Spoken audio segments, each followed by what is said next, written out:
The Ebola scare comes right as people are bracing for flu season. And that means local health workers are expecting some people to come in thinking they might have Ebola. Pete Zervakis has you covered tonight on how the viruses are similar and different. A big deal. Audrey Wilde says she's been keeping a close eye on the recent Ebola outbreak. It's definitely a scary topic. I mean, all epidemics are. Ebola is a virus that causes severe bleeding. It can only be transmitted through blood and bodily fluids.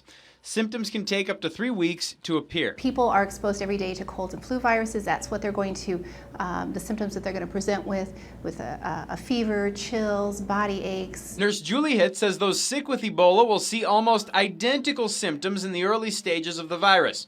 Although she says Ebola is known to cause deep muscle pain rather than the standard achiness seen in flu cases. It would be a deep pain in the large muscles of, perhaps your legs. Hitt says the similarity in symptoms could spook some flu patients, making them think they have Ebola.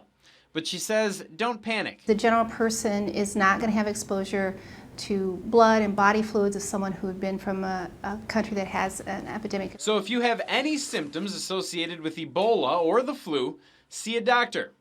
Audrey says she's just hoping to see the Ebola outbreak end. I am a little more paranoid about it getting into other countries and us not knowing about it. But we do have better safety measures in the U.S. Julie Hitt says fever associated with Ebola or the flu tends to be higher, usually higher than 101.5.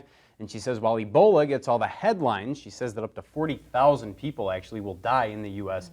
due to the flu or related complications. CDC says if you're older than 6 months, get a flu shot. Yeah, important to remember how serious the flu can get as well. Pete, thanks. Absolutely.